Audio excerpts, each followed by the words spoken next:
How should we converse with each other?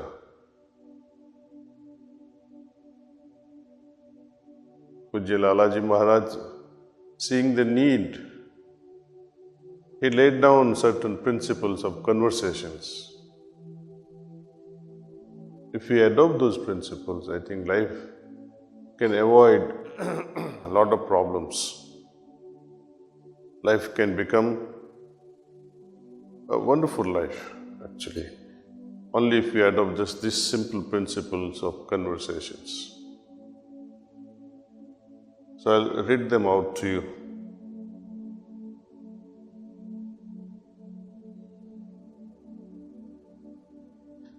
The principles of conversation, Lalaji Maharaj.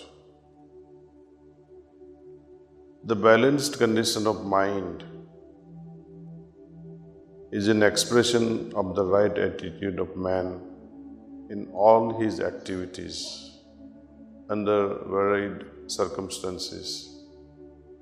In a broad sense, it is the reflection of his character.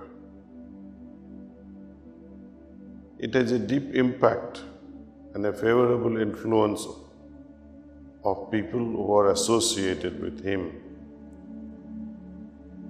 It reveals itself in conversations, serious and long or light and short, which is devoid of excitement or emotional outbursts, devoid of rapid, short-tempered and moody reactions, but a prompt, methodical and civil expression of one's own self. It is soft, cultured, and smooth like the harmonious descent of divine grace. I repeat this again.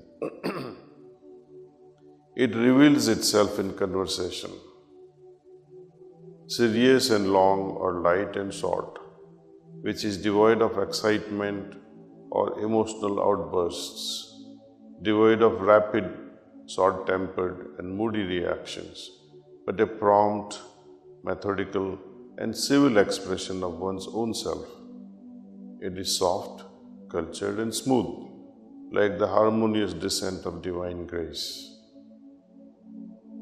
The pure heart, in communion with the base or the source, pours itself forth naturally with nobility, magnanimity and love. It leaves an impression immediately, and it progressively makes deep inroads into and establishes itself in the minds of all. The voice may be modulated to avoid a high pitch and any variation of the tone, because that goes with anger, and anger is a poison to spirituality. If a nasty and short temper is avoided, if the evil of anger is overcome, there is scope for the attainment of the balanced condition of mind. This frailty of man leads to loss of self-respect and individuality and results in unhappiness. It restrains the flow of divine grace. The greater the control over this attitude, the freer and more bounteous is the celestial gift. It is a pity that this imparts an essential principle of the use of tongue in the inevitable and constant activity of man is not only overlooked but neglected. It is unfortunate if the divine Guru is held responsible for this lapse in man. It is no doubt very difficult to control the mind. He whose tongue is polite, civilized and cultured, has a large heart, pure and noble, and thus has wide sway over the minds of others. But equivocation is not to be encouraged. A civil tongue is a prerequisite to achieve the goal of human life. A cultured tongue rules the kingdom of the heart. A polished tongue in discourse or in conversation influences humanity and reigns supreme. Anger is a poison to spirituality. Unless one is free from this plague, moderation can never be obtained. Its effect is that the system becomes heavy and tension is produced, and this does not allow the free and subtle currents to enter. There will be continuous pressure on thoughts. To free oneself from anger, one should think him to be polite and humble.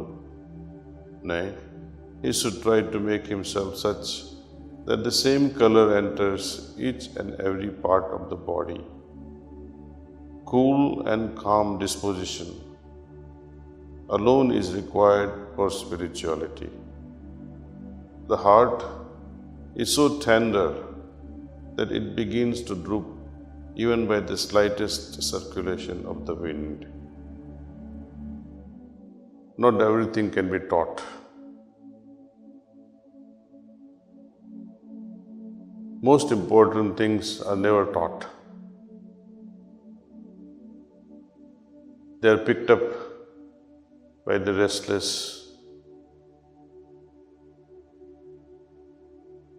The hearts which are craving to realize God. Every moment they become the moments of learning. Every opportunity becomes the opportunity for learning new things in life. We should not depend on outside guidance, even if from Guru. Balanced mind, as Balalaji says, is the key. How to cultivate it? No one can make it for us, create it for us. And even if they do, it is temporary. We have to extend this temporary state of balanced mind which you get in meditations or whenever we meditate, and allow it to take over our life.